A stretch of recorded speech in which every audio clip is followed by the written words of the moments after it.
Good afternoon, everyone. Good afternoon, everyone, and thank you all for being with us today. I want to thank my co-chairs, Jackie Speier, Dave Joyce, and John Katko, for our bipartisan task force to end sexual violence for their continuing leadership on combating sexual violence. 2 years ago this month, our task force held its first roundtable on military sexual trauma. This was a moment when the Defense Department's own data showed incidents of sexual harassment and violence were on the rise. Now we have another opportunity to take stock, particularly in light of the Independent Review Commission report released earlier this month. The commission documented staggering deficiencies across the board, from holding perpetrators accountable to efforts to prevent these crimes in the first place. What broke my heart the most was learning that the vast majority of survivors interviewed by the commission had actually contemplated suicide. Every single survivor who came forward and made a report against their perpetrator later told the commission that they actually regretted reporting, whether because they were ignored, experienced retaliation, or faced other backlash. To me, that clearly says the system remains thoroughly broken. Despite the efforts of many dedicated individuals, many administrations, and many bipartisan policies passed by Congress, we've failed to move the needle in a tangible way. Despite decades of military leaders stating clearly that sexual violence and harassment has, quote, no place in our armed forces, the reality our service members still face on the ground is very different. This reality was seen by the world after the horrific murder of Private First Class Vanessa Guillen in Fort Hood, Texas, just last April. This tragedy has inspired a renewed push in Congress to make sexual harassment a standalone offense within the Uniform Code of Military Justice and move prosecution decisions out of the chain of command to an independent, professionalized system. I believe this reform is fundamentally necessary, and I'm glad to see the commission recommended it in its report. I'm also pleased that President Biden and Defense Secretary Austin has endorsed this strategy as well. That said, we also know that neither this nor any other proposal in isolation will solve this horrific problem. If anything, the commission's findings remind us that we need to think bigger and bolder than ever before. Sexual violence and harassment, of course, is a broad society-wide problem. As this task force has discussed many times and in many contexts, including schools, colleges, in the workplace, and throughout our society. While this is hardly a problem facing the military alone, the pervasiveness of these crimes in the services is appalling and unacceptable, and the military has a critical role to play in charting the path forward. Excuse me. We all have an obligation to ensure that the military is a space free from sexual violence. A survivor leaving the service after an assault is not only a heartbreaking personal loss, but the country loses that person's talent and dedication to our cause. We must ensure that every service member can focus their attention where it is needed most, on our adversaries and on protecting our homeland. You simply cannot focus on the mission when you live a fear of someone who wears the same uniform. And with that, let me turn it over to my co-chair, Dave Joyce, for his introductory remarks. And then I'll introduce our outstanding panel. Well, thank you for all our panelists for being here today. And as always, thank you, Representative Kuster and my fellow co-chairs for making this discussion happen. I'll keep it brief by saying that as members of Congress, we have an obligation to not only care for, but protect our men and women in uniform. No one should ever experience any form of sexual violence or harassment, especially those who sacrifice so much to serve our country. Excuse me. I was proud to introduce H.R. 2146, Military Family Violence Prevention Act, with Representative Kuster. This bill requires the Department of Defense to take various actions and implement programs related to the prevention of and response to domestic violence and child abuse and neglect among military families, but there is still much work that needed to be done, particularly in the area of sexual violence. So I look forward to hearing from your recommendations and working with my colleagues to put them into action. Thank you. Thank you so much, Co-Chairman Joyce. And now we'd like to turn it over to our co-chair and the leader of our cause, Representative Jackie Speier from California. Jackie, thank you again for taking the time to be with us. Jackie, I think you're on mute. Sorry, thank you. And to my other co-chairs, great to hear my co-chair, Congressman Joyce, speak up on this as well. And to you, Madam Chair. Let me just say this has been a 10-year journey to get to a point where I do believe we are poised to, for the first time, take substantive action on the issue of military sexual assault and abuse. You know, there's about 20,000 service members that are sexually assaulted every year, 100,000 that are sexually harassed. The RAND study has now shown a linkage between sexual harassment and sexual assault. One begets the other, which is very important for us to underscore as we undertake this legislation this year and amend the Uniform Code of Military Justice. I just want to say at the outset, the IRC has done an extraordinary job in a very short period of time. This is the Independent Review Commission. We have 3 members here today who I'm honored to say I have met and had the opportunity to spend some time with: Megan Tokosh, Cindy Dyer, and Kaylin Crockett. They have done a superb job making recommendations to the Secretary of Defense, Austin, on what steps should be taken. They have already testified before the Military Personnel Subcommittee last week, which I chair, and I think their report should be a blueprint for Congress to take action. Now, the department has not embraced the entire IRC report, and I'm hopeful that they will speak to that, because I think their points are extremely well taken. The measure that we are considering before the Armed Services Committee will take all cases that are non-military felonies out of the chain of command. This is what the IRC is recommending as it relates to sexual assault, sexual harassment, domestic violence, child abuse. And we also believe that it's important to take these other cases out of the chain of command, because there is already data by the General Accountability Office that African-American service members are 2.5 times more likely to be charged for the same offense as a white service member. And that's also true for Latinx service members at 1.5 times more likely. I'd also like to give a shout out to former Colonel Don Christensen, who I've worked with for a decade now on this very issue, who is the president of Protect Our Defenders, an organization that I'm proud to say I was involved in since its very beginning. And with that, I'm just grateful that we're taking the time today to explore this issue. I yield back.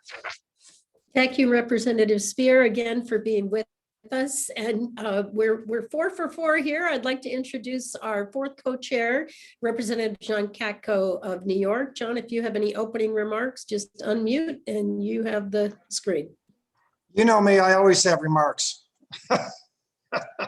I want to begin by thanking all of our panelists for joining us to discuss the important issues of sexual violence in the armed forces. America's service members put their lives on the line to defend our nation. And as lawmakers, we have a responsibility to honor their sacrifices and do our part to defend them. This means having an honest, comprehensive, and bipartisan assessment of sexual violence within our military, and taking the necessary steps to ensure no service members are forced to endure these heinous crimes. Sexual violence has been a problem within the armed forces for many, many years. Concerningly, a study published last year by the Department of Defense showed a 3% increase in reported sexual assaults in fiscal year 2019, despite all the light that's being shed on this issue. That just can't continue. As additional research is made available and further horrifying accounts of sexual violence come to light, it is clear that we must do more. And today's roundtable comes at a time when Congress is considering various bills aimed at protecting our service members and their families from sexual assault, as well as bills that would bring greater impartiality to the adjudication process for sexual crimes. Like many of my colleagues on this panel, I have supported recent legislative efforts to promote accountability within our ranks and reform our military processes for responding to sexual violence. As lawmakers, we need to strive to determine how best to improve Department of Defense protocols and procedures with the ultimate goal of eliminating sexual violence in our military. Those that have either served in the armed forces or have studied this topic extensively are best suited to evaluate the programs and processes currently in place and recommend reforms. For this reason, I look forward to hearing from today's panelists as to why DoD policies and procedures are failing to protect our service members and their family members, and what changes lawmakers can pursue to create a safer environment within the armed forces. My son's in the armed forces. In closing, I'll note that he's in the armed forces. And to think that this problem is so pervasive as it is right now is really, truly troubling to me. And I think it's incumbent upon all of us to really work as hard as we can to try and do everything we can to affect the appropriate changes so that we can finally stop this issue once and for all in its tracks. And I'm pleased to be part of this great panel with my colleagues. I'm pleased to listen to all of you. And with that, I yield back. Thank you very much. Thank you so much, Representative Katko. So today we have three representatives from the commission with us, and I'll just briefly introduce them, and then we are going to start with Ms. Crockett. Megan Tokash is an assistant United States attorney at the U.S. Department of Justice, serving the Western District of New York in the Violent Crimes Unit. Cindy Dyer is a former director of the United States Department of Justice Office on Violence Against Women. Both served on the commission as members and are joined today by Kaylin Crockett, a senior advisor to the commission. We also have with us today Captain Glenna Tinney, who served for 24 years working with military families and managing worldwide family violence and sexual assault programs. She's a former co-chair of the DoD VA Subcommittee of the National Task Force Against Sexual and Domestic Violence. Also with us, Sharon Potter serves as co-director of the Prevention Innovations Research Center at the University of New Hampshire, and I'm always delighted to have a Granite Stater on the panel. Sharon and her colleagues are uniquely positioned to speak on military sexual trauma and its effects because they've worked with the military to write two of the only external studies describing the development, administration, and evaluation of bystander intervention strategies with military personnel. Don Christensen is the president of Protect Our Defenders, the preeminent national human rights organization dedicated to ending sexual violence, victim retaliation, misogyny, sexual prejudice, and racism in the military. I want to thank each of our panelists for joining us today, and I look forward to our conversations. I'm going to start with Ms. Kaylin Crockett, and if you would unmute, the screen is yours. Thank you very much, Representative Kuster, and I want to also especially thank Representative Speier, Representative Joyce, and Representative Katko for having the IRC on the call today. The work that your task force has done in its 2 years of being stood up is critical in moving forward bipartisan conversations and solutions to these issues, including the military. So it's a pleasure to be with you today. My name is Kaylin Crockett. I had the privilege of serving as the senior advisor to Lynn Rosenthal, the chair of the Independent Review Commission, who sends her best wishes and regrets she's unable to join today's conversation. But I am joined by Megan Tokash and Cindy Dyer, who are two of the experts on our accountability line of effort, who are consummate experts on military justice and military justice reform. So I'm excited for them to be with us today to take any of your accountability related questions. Briefly, as you all are aware, the Independent Review Commission was stood up in March by Secretary Austin under the direction of President Biden. And we worked fast and furiously for 90 days, finishing on July 2nd and issuing our report, which includes over 80 recommendations for the department and a couple for Congress to take up as well, that are along the lines of effort of accountability, prevention, climate and culture, and victim care and support. So I want to pass it over to my colleague Megan to just share really our overarching top finding that undergirded our work. Thank you, Caitlin. Good afternoon, everyone. And thank you especially to the wonderful Congresswomen and Congressmen for having us here and for shedding light on this very important topic. We found as a commission, the overarching problem with the military justice system is that it is ill-equipped to handle special victim cases. In particular, we found that a lack of specialization in the JAG Corps, but also in lines of prevention and victim care and support. So essentially across the entire military workforce was the root of all problems. Sexual assault related crimes can be re-traumatizing for victims. They sometimes create the perception of conflict of interest for military commanders. They also require greater specialization and sensitivity to complex dynamics that are often present in these cases. And because of that, the IRC as a whole, across all 4 lines of effort, found that specialization is the key to handling special victims crimes, whether that be specialized military lawyers, again, specialized prevention experts, or also specialized victim care and support personnel across the workforce. With that, I will turn the floor over to my colleague, Cindy Dyer, so she can introduce herself and say a word as well. Before you do that, if I may just take this privilege to say hello to Megan, because we were next door neighbors in the prosecuting world. I was in the Northern District of New York and you're in Western District. And as much as you guys may disagree with me, it's still the best job I ever had. So thank you for what you're doing. Oh my gosh, I had no idea we were neighbors. It's New York is a really big state, but it's oftentimes really small. Absolutely, absolutely. It's a pleasure to make your acquaintance. Thank you.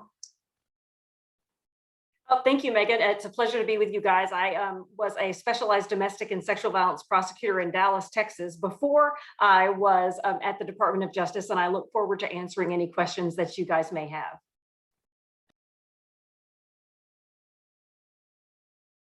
Wonderful. Thank you very much. And at this point, I'd like to introduce our next witness, Sharon Potter. Sharon, did you already go? No, I'm ready. No, okay, there we go. Unmute, the screen is yours. Thank you. Thank you, as always, Congresswoman Kuster, and thank you, Representative Speier and Joyce and Cacco for your incredible effort to shed light on this devastating problem. So in my work as a researcher and a professor, I've interviewed sexual assault survivors to examine the lifetime economic, academic, and health impacts of sexual assault. And one research participant described the sexual assault perpetrated against her as the bomb that shattered everything. And that quote sticks with me because no aspect of her life was left intact after the sexual assault was perpetrated against her. And the newly released IRC, and it's an honor to be on the panel with you all, basically details these devastating impacts of sexual assault on the work and personal lives of our US military members. And they also describe how sexual assault negatively impacts our country's readiness because so many skilled personnel leave the military in the aftermath of a sexual assault. So I've spent the better part of 20 years developing, administering, and evaluating sexual assault prevention and response strategies.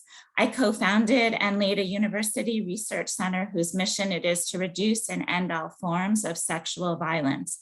And I believe the key to ending the enduring epidemic of sexual assault in the US military is comprehensive prevention that is developed, administered, and evaluated using rigorous scientific methods.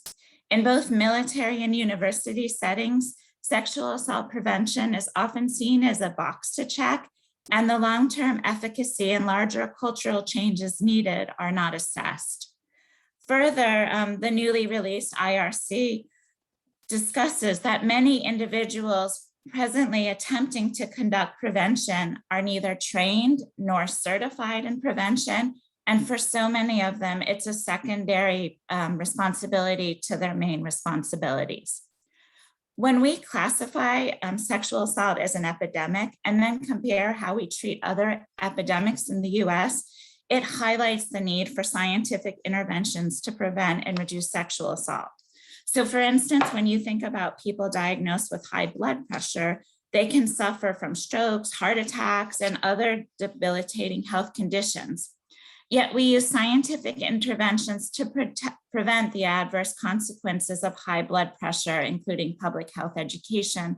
We have trained physicians who treat at-risk patients and prescribe scientifically tested and approved medications that reduce the negative impacts of high blood pressure. Luckily, we have the scientific knowledge to significantly reduce and prevent the sexual assault epidemic. However, like treating any other epidemic, the task of preventing sexual assault is not trivial. The prevention of sexual assault needs to be addressed in the same scientific manner with the same levels of financial and intellectual commitment used to reduce the impact of high blood pressure and eradicate fatal childhood diseases like polio and measles. Prevention science illustrates that individuals need to be aware of the sexual assault epidemic. They need to have the skills to safely intervene to prevent the perpetration of sexual assault, and they need to have confidence to use these skills to take action.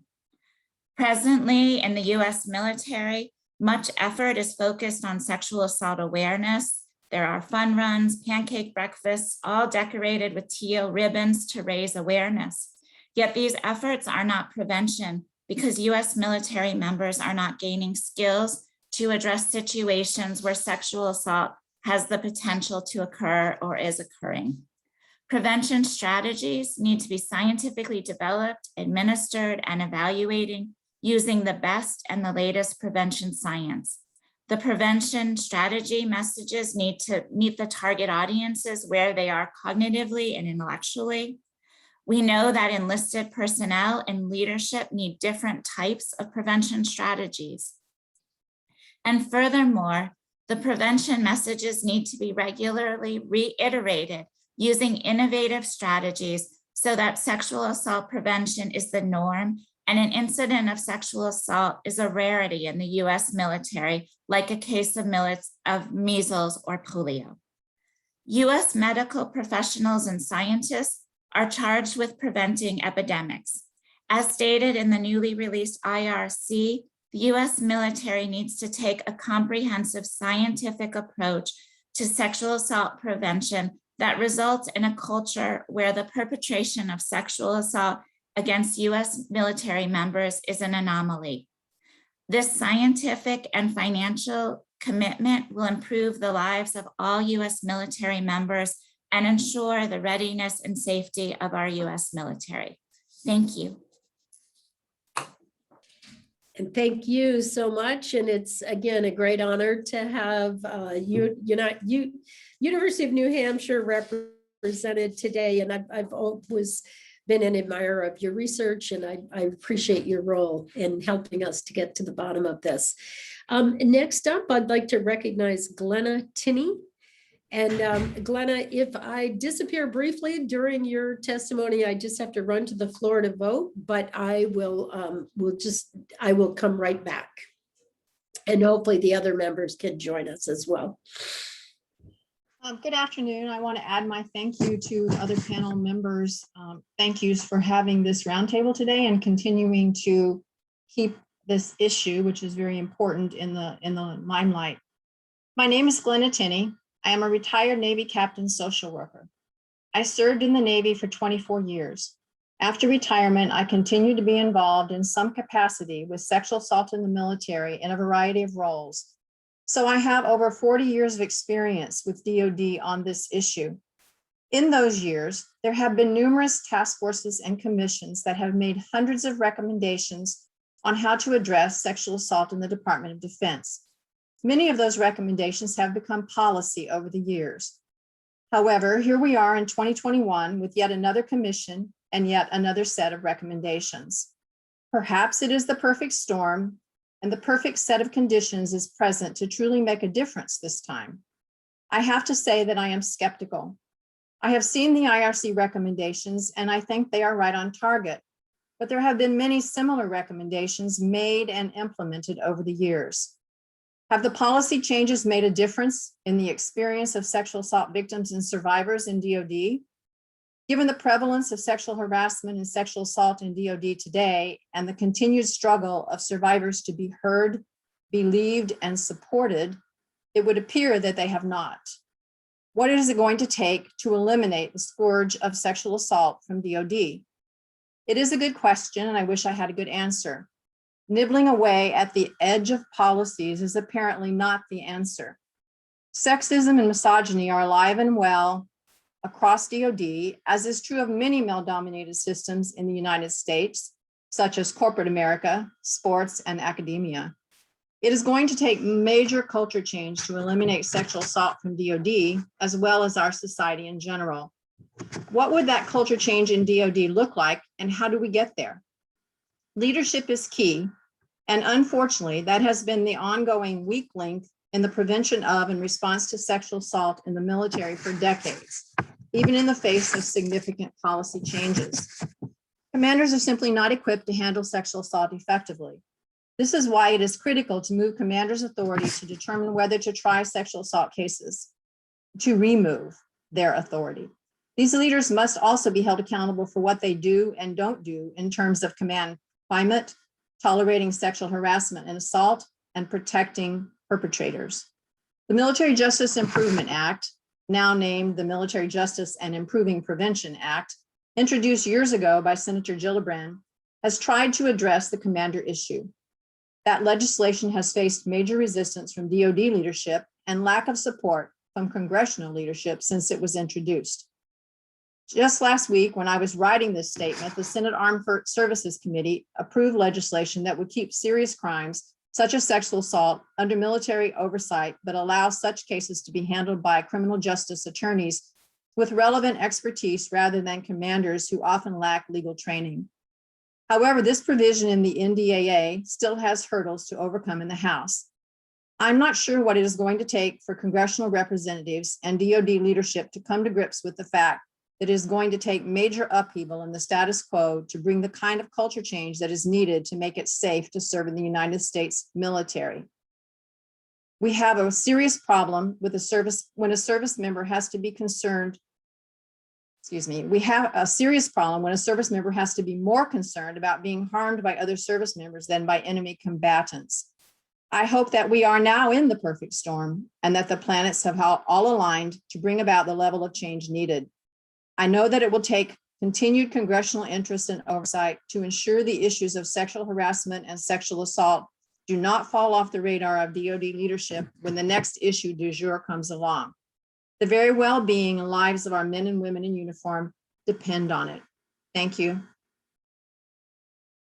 Thank you so much, Ms. Tinney. I appreciate it. We are now joined by my wonderful colleague, Representative Ayanna Pressley from Massachusetts. Ayanna, would you like to say a few words, or would you like to listen for a bit and then you'll have a chance for questions? Thank you, Representative Kuster. I am going to listen actively for a couple of minutes and then I'll ask my questions. Great. Well, we have a wonderful panel, and I've already apologized to them in advance that the timing was not great in terms of our vote pattern. We have 5 votes. So luckily, well, I brought my laptop to the cloakroom, so I'm calling. Oh, good. Okay. From one of the phone good. booths. Okay. You and I can pop in and out. Yes, yes. Now, we also have with us Colonel Christensen. Colonel Christensen, are you still with us? And did you want to make some opening remarks? Yes, I am. Thank you, Congresswoman Kuster. Terrific, thank you. And thanks to all the people, and particular thanks to Congresswoman Speier, who has been a champion for this cause for, as she said, over a decade, and was the first member of Congress I talked about the issue a long time ago, and the survivor community owes her a great deal of debt. So I want to say first, I agree with everything that everyone who's gone before me has said. I just want to highlight a few things that I think Congress should be considering as we look for ways to tackle the military sexual assault problem. At first, as the IRC and Fort Hood report found, the military has a crisis in experience when it comes to investigators and prosecutors. And I agree with 100% with the IRC that we need to be focusing on making sure we have the right experience level, the right training for both our prosecutors and investigators. And I really need a foot stop to the investigation side of that. The Fort Hood report showed the real failings of the investigators at Fort Hood in the Vanessa Guillen case. As someone who has been a prosecutor, defense counsel, and as a military judge, I honestly believe the investigations, win or lose, 90 to 80% of every case. If it starts out poorly, it's very hard to get justice. And so the military is resistant any kind of change that. They have a career model that doesn't, I think, work well with getting experience in those issues. For those people. We have a lot of great investigators, but they're not allowed to stay in those positions. They're not allowed to dwell in those positions. The same with our prosecutors, a lot of real talent there, but they're not allowed to develop it. When I was the chief prosecutor of the Air Force, I was the first one, I believe, ever, and no one has done it since, that actually prosecuted cases out of that position. I was the only colonel that did that. We need to see senior officer litigators who can go in and do these cases. And so there's been resistance within the military to do that. Congress has now twice passed legislation telling the military this is the expectation, and twice the military has failed. What's the end result of that?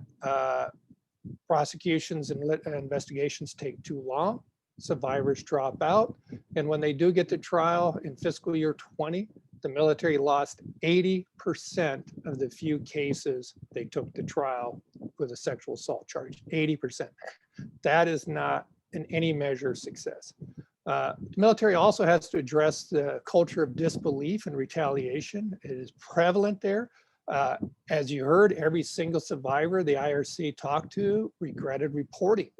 We cannot get to justice if that is the way survivors are treated. The military will never be successful if survivors don't feel confident coming forward and participating in the system. That's a tough nut to crack and not my area of expertise, but we definitely need to get a change in how people are treated when they come forward. Survivors need access to investigation results and actions. This is a real problem. We have the great SVC program out there for military survivors, for civilian survivors who are caught up in the process. They don't have that representation. But regardless, it's very difficult for survivors to get access to what the evidence is. And so I've served as a civilian SVC. I've talked to a lot of members of the SVC community. We talked to a lot of survivors. And it's really frustrating when you're trying to give advice to a survivor whether they should be pushing forward with trial or not. They don't know the results of DNA tests. They don't know the results of digital analysis. They're not even provided often their own statements that they made to investigators. So as an attorney, how do you give advice to someone who is faced with a difficult decision to push forward or not when you don't have the evidence? So discovery rights for survivors need to be put into place. It needs to be the equivalent of what the defense has for relevant discoverable evidence that is turned over to them, not through a FOIA process.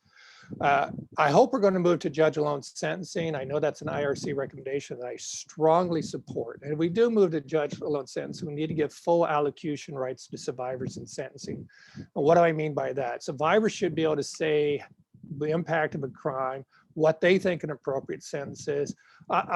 we all heard about Simone Biles today and the impact of sexual assault on her and her ability to continue in the Olympics. If you watch the sentencing of her perpetrator and what those victims were allowed to say versus what they're allowed to say in the military, it's striking, and the ability to be able to tell a court the impact of a crime, the ability to show the emotion that survivor has, and to be able to say, I want this person in jail, is not there in the military. Military survivors are very, very, very restricted in what they can say. They're not allowed to recommend a sentence. They can't even say, I'd feel better if this person was in jail. Their statements have to be approved by a judge before they're allowed to speak in court. So we need to change that process. The mental health privilege, we have done a lot to strengthen that, but that's still a barrier to survivors getting access to the court system. We have judges out there saying, fine, you have a mental health privilege. If you exercise it, I'm not going to allow this case to go to trial. You're not going to be allowed to testify. The mental health privilege should be treated like every other privilege we have in the military. We need to make that clear to the judges. We need to clear to the appellate courts that Congress believes the mental health privilege, as the Supreme Court has said, is a privilege recognized in this country. And it should be recognized in our military courts, and it should be an absolute privilege, just as an attorney-client privilege is. And then finally, survivors need the ability to directly appeal a trial judge's ruling that pierces a privilege or violates an Article 6B right. Right now, they can only do it by writ of mandamus. A writ of mandamus is extremely difficult challenge for somebody to be successful on appeal. On the rare occasions where judges are piercing privileges, or the rare occasions where they're saying, this is a 412 rape shield evidence we're going to allow in, a survivor should be able to go to a court and get that addressed before their privilege is pierced. So I again appreciate everything this committee is doing, and I look forward to answering any questions. Thank you so much for your remarks, and thank you for your expertise and your dedication. I'm delighted to say I'm joined now in this anteroom off the House floor by Representative Jackie Speier, and we still have Representative Ayanna Presley with us. Ayanna, would you like to jump in with a question now? And here are our panelists all coming back online. There we go. Thank you. Ayanna, go ahead. I feel that so many of my questions were answered, and I thank Mr. Christensen, who I had the opportunity to hear. I'm sorry I missed some of the earlier witnesses, but thank you for being so prescriptive and instructive about what Congress must act on. I did want to ask a question just about trauma, in that when we visited Fort Hood, it was just very apparent that the trauma is layered, so for some it's combat induced and then layered with sexual assault. But I just wonder if there were any promising community-based models of support strategies for survivors that Congress should be focusing on.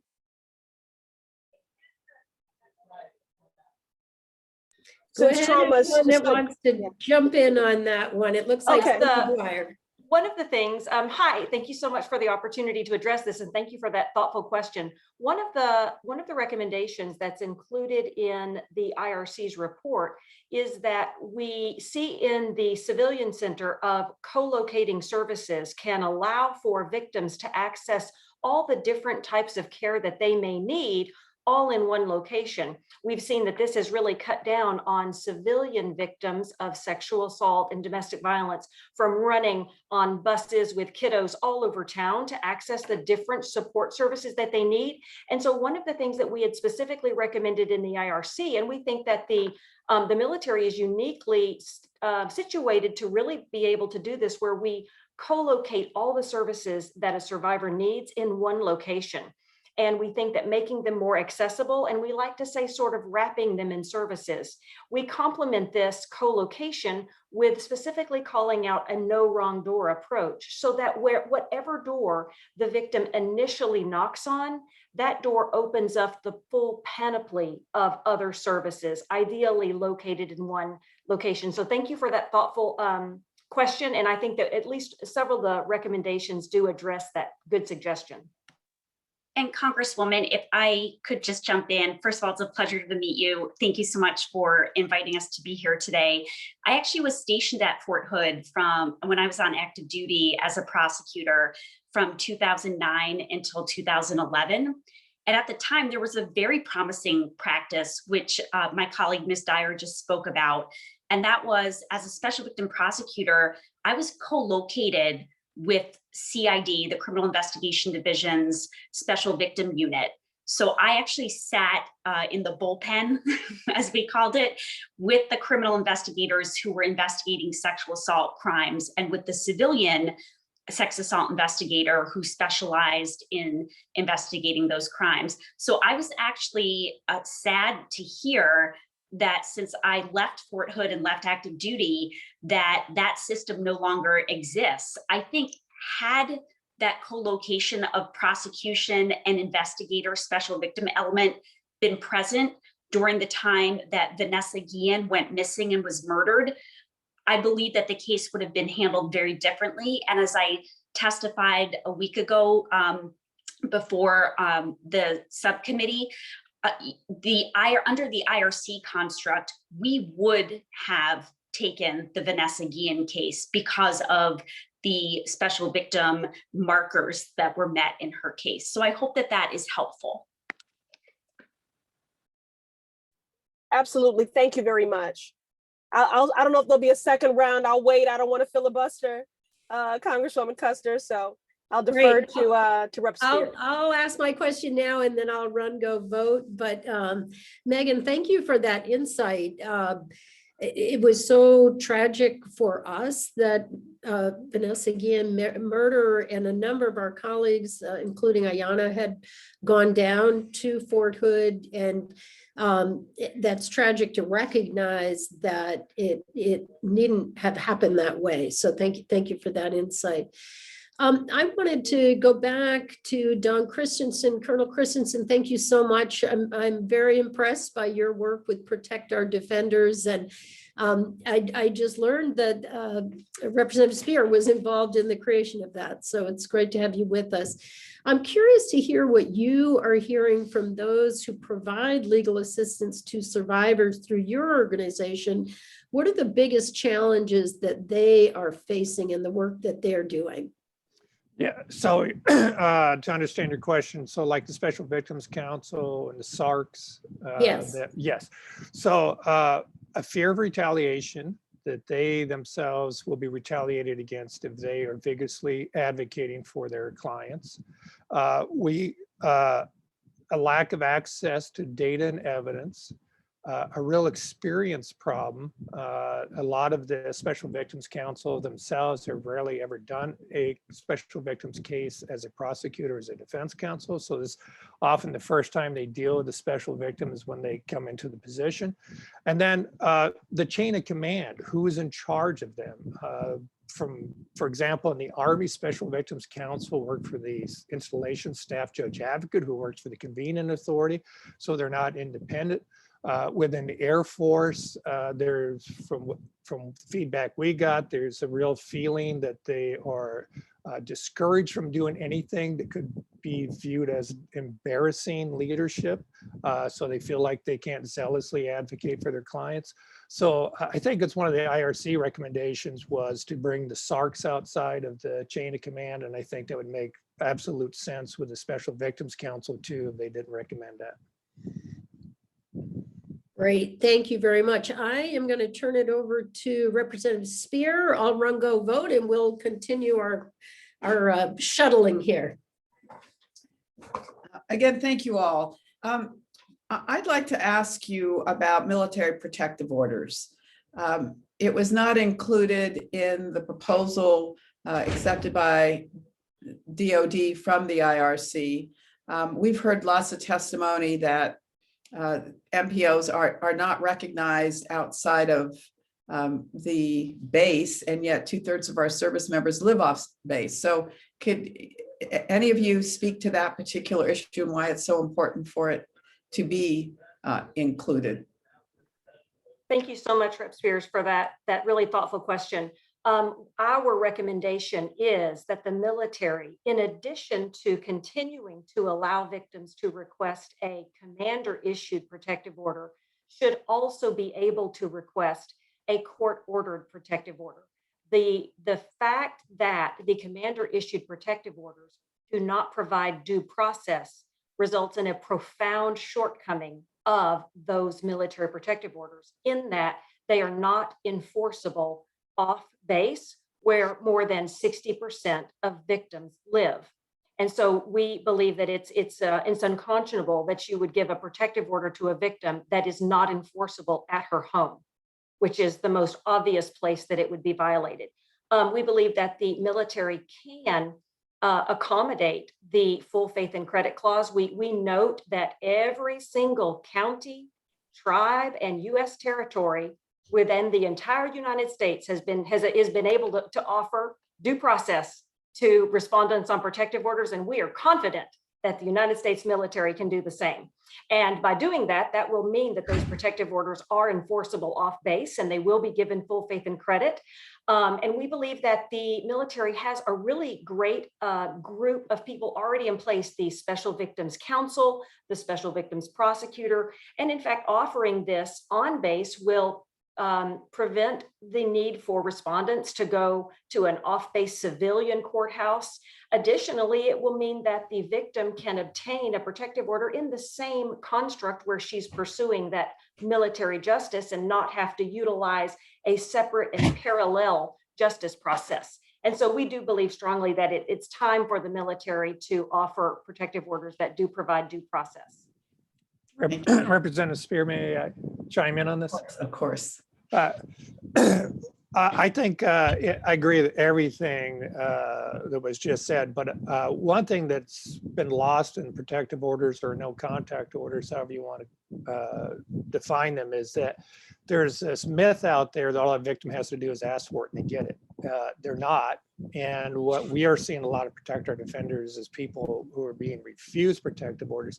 So for example, there's an active duty airman who was sexually assaulted by a senior master sergeant who was convicted of sexually assaulting her, sentenced to no jail, and the command is refusing to give her a protective order for the guy who's convicted of assaulting her. And so I agree with Ms. Dyer. We need to get to military judges. This needs to be taken out of just uniquely the hand of commanders, so that a survivor can have a neutral and detached person in a due process setting issue these orders. Anyone else want to comment?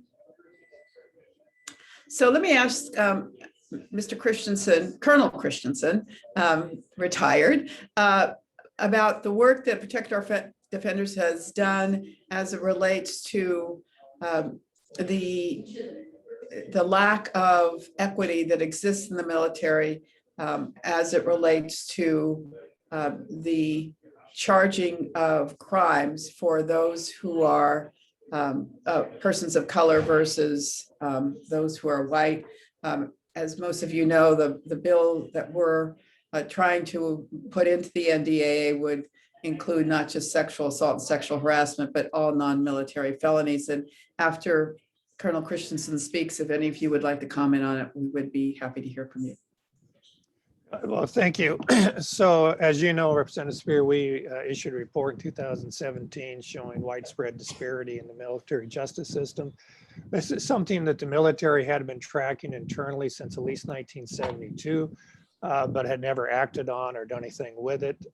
We also know that's not unique to the military, but it was prevalent in the military, and what for us was particularly startling, it was getting worse, not better. Those numbers were confirmed by a GAO review. The Air Force IG also did a report that came out last year or earlier this year, again confirming that there's widespread disparity in the military justice system. And I think what's important of that, there's a lack of confidence in Black service members that they will get the same benefit of doubt that white service members get. For justice system to be effective, it has to have confidence of both those who accuse of crimes and those that are victims of crimes to go forward and have faith that the process worked. And so, we're heartened that this has been an area of notice by Congress and by the services, that there's been more discussion on it.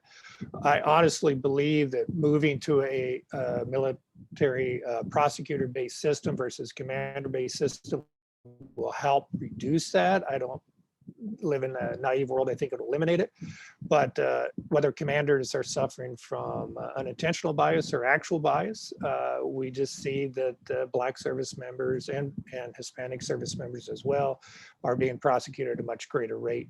And anything we can do to show our minority service members that they are facing a system that is fair, it will be greatly helpful. Representative Sarah might jump in briefly as well. Sure, by all means, go right ahead. Oh, thank you, Rep. Kuster. Wholeheartedly agree, of course, with everything that that Don said, but also wanted to just underscore that this impacts victims as well. When the IRC met with survivors of sexual assault across the services in our on-site installation visits, but also virtually and in one-on-one discussions, the experiences of service members of color who are survivors, their racial and ethnic identity couldn't be divorced from the experience and how they were treated, both as a target of abuse, but also in receiving victim services or facing a cadre of victim services that lacked cultural proficiency and compassion. And that is also really why the IRC developed the full concept of special victims. Megan, would you like to just speak briefly about how victims' identity fits into the three special victim categories? Because I think that it's important here as well. Yes, I'd be happy to. So the IRC recommended that special victims crimes be removed from the commander and placed with highly specialized, highly trained special victim prosecutors. And at first, my colleagues and I on Line of Effort 1 looked at inherently special victims crimes. So for example, rape, dating violence, including domestic violence, sexual assault, abusive sexual contact, as category 1. So those crimes which inherently are special victims crime just by the nature of the crime themselves. And as we dug a little bit further and listened to the experience of victims and practitioners in the military justice system, it became very apparent to us as an IRC that there needed to be at least 2 additional categories to be able to capture victims who either were being treated disparately or had specific access to justice issues. So the next category that we looked at were trait of the victim. So sometimes that was the relationship of the victim and the offender, whether that be a dating partner, whether that be a spouse, but we also looked at elderly or children as well. And then our final category, category 3, looked at the intent of the offender. What was the motivating factor of the perpetrator to commit sexual harassment or sexual assault against a victim? Why was he or she targeting that victim? And so for that category, we looked at motivations, including bias, hate, because of who the victim is or who that perpetrator perceived the victim to be. In this category, we also included bullying and hazing because we found that those were very pervasive and very prevalent in the military.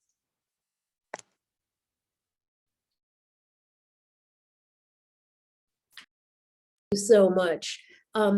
I'm going to take another stab here with Captain Tinney, and I want to apologize earlier. I was referring to all of you by Ms. and Miss, and I didn't have your correct titles in front of me, and I apologize for that. I share your frustration with how difficult it has been to dislodge the military from a climate where sexual violence persists. in your opinion, do you believe we can make progress without achieving something closer to gender parity in the ranks of the armed services? And I think the current percentage of women is around 18%. And I know from my own personal experience going to a college that was all male when I was 18 years old in the third class that included women, and even coming to Congress, certainly in the law firm that I worked at, I know 20% can be a real tipping point where things start to get better for women in the workplace or in an educational institution. But if you could comment on that, I'd be interested. And perhaps some of the other panelists are nodding, maybe some others will take it on as well. I agree with you that I do think if there were more women in the military and more women in the commander role and the higher leadership throughout the Department of Defense, that would make a difference. However, I have to caveat that with saying sometimes women are less sensitive and less supportive. Like women jurors, I think historically, they haven't always been sympathetic to survivors, because in order to really support that survivor, they have to realize that it is not the survivor's fault. They didn't do anything that caused them to be sexually assaulted.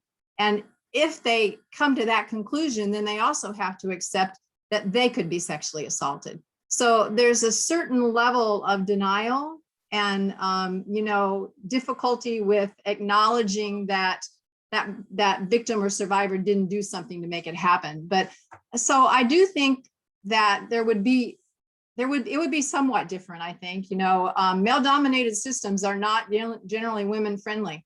And as you said in your own experience, and I think we see that in our culture, part of the issue too, I think, though, is people coming in the military are a microcosm of the larger society. And these people come from our cities, they come from our towns, they come into the military with the attitudes already formed, whether they're 18 or they're 24 or whatever. They already have a lot of attitudes about women, women's role, men, relationships. And then they come into a system that is male dominated with over half of them are 26 or under, and they live together. They reinforce some of those attitudes and beliefs that they already have, which I think takes us then back to leadership, and that command climate and the culture. So I don't think the numbers of women are increasing majorly. I think they've gone up since I've been doing this work about from 15% to 18%. But and frankly, if I had a relative like a niece or a great niece or someone who came to me and said, should I go in the military? I'm not actually sure I could recommend to them that I think that would be a good idea for them. Which, as you pointed out, several of you in your earlier testimony, that's a real shame for our country, our readiness. We're losing the best and the brightest. And, throughout my whole career, I've always said, and when I meet with companies and employers now, I say, do you really want to run your company on half the brain power? And it's true related to our role now trying to make sure there's sufficient childcare so that people can go back to work after COVID. And, this keeps coming around. I want to turn it over back again. Our colleague, Ayanna Presley, has been very stuck right with us here. So why don't you take it, Ayanna, and then we'll give it back to Jackie. All right, thank you. And again, I apologize if anyone has to be repetitive since I have been back and forth from the floor. My question was just, in the same way that hope ripples, trauma reverberates. And, what I have found as a survivor myself, that oftentimes my family was flailing about the best ways with which to support me. They felt they were experiencing sort of secondary trauma and having a member of their family that had been,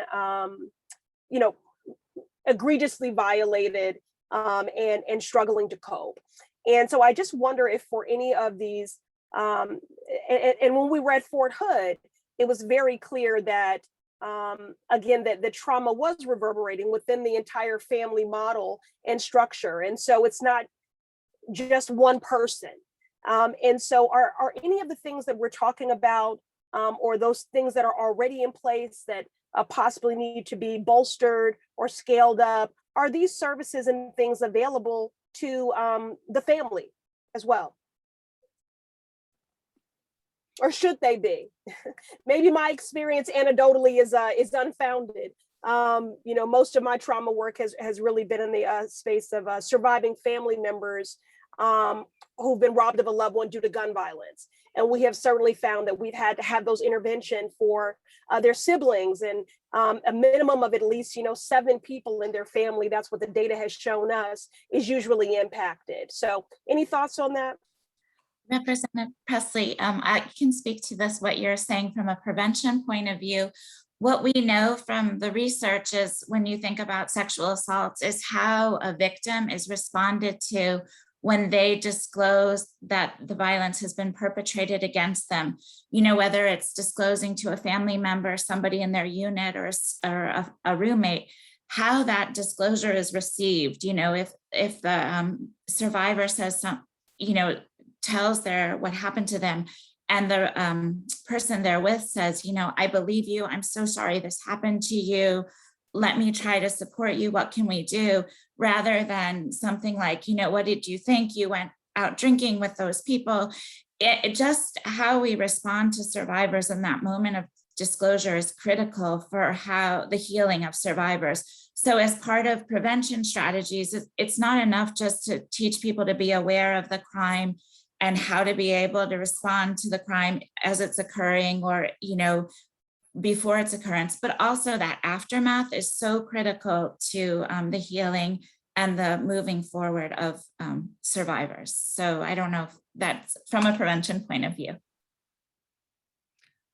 I'd love to just briefly jump in regarding the victim care and support recommendations and findings from the IRC. So first, Representative Presley, to echo what Dr. Potter mentioned, not at all unfounded. Your experience is very much shared by survivors across the board, and in particular, a survivor that we met with who's a male survivor of sexual assault. He spoke about the real rupture in his marriage that his experience as a survivor really resulted from. And I think this really speaks to the importance of, again, really having a greater proficiency and capacity building of our victim advocates to be able to provide assistance to those secondary survivors, to meet with survivors in the military and hear from them directly who their support system really is and needs to be, and provide opportunities for that support system to be incorporated into their healing plan. And that's the best practice in victim advocacy, and we're not going to get to that if we don't invest in full-time professional victim advocates and sexual assault response coordinators. And so while that's not a recommendation that specifically tackled vicarious trauma, it is very much part and parcel of the military's ability to provide those best practices in victim care and support, which sadly the IRC found is quite wanting today. So thank you. Go ahead, Captain Tinney. Thank you, very helpful. I just wanted to add this issue about people being involved in getting the support systems that are available in DoD becomes somewhat complex, and there are a lot of barriers to that occurring. The case that Kaylin just talked about would be fine because that person is a family member and a beneficiary of the system. However, if you have parents or an aunt, or let's say somebody in the extended family is their main support, that you run into problems with them being able to be involved and access any kind of services through DoD because they're, quote, not a beneficiary. So it's not, the system is bifurcated to some extent, in terms of stovepiped where people get services and it doesn't come together in a kind of streamlined or transparent kind of way.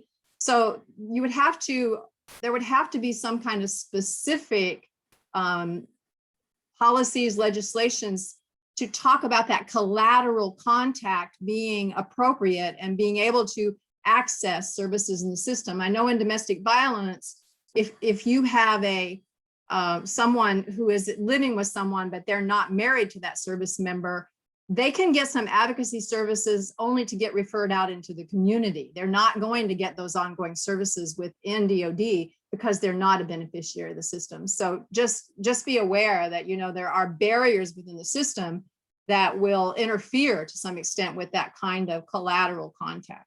Excellent point. Thank you. Thank you all.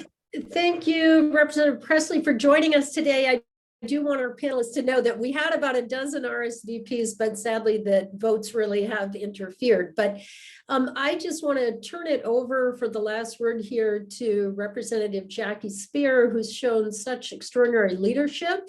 And we will be working with her in the coming months on her legislation. Certainly the administration has tipped their hand that they agree that we've got an egregious situation and we have an opportunity to make a difference. And we look forward to working with all of you. We thank you for being with us today. And with that, I'm going to turn it over to Representative Speier. Thank you, Madam Co-Chair. Thank you all for your outstanding leadership, the depth of your knowledge, and your willingness to speak up.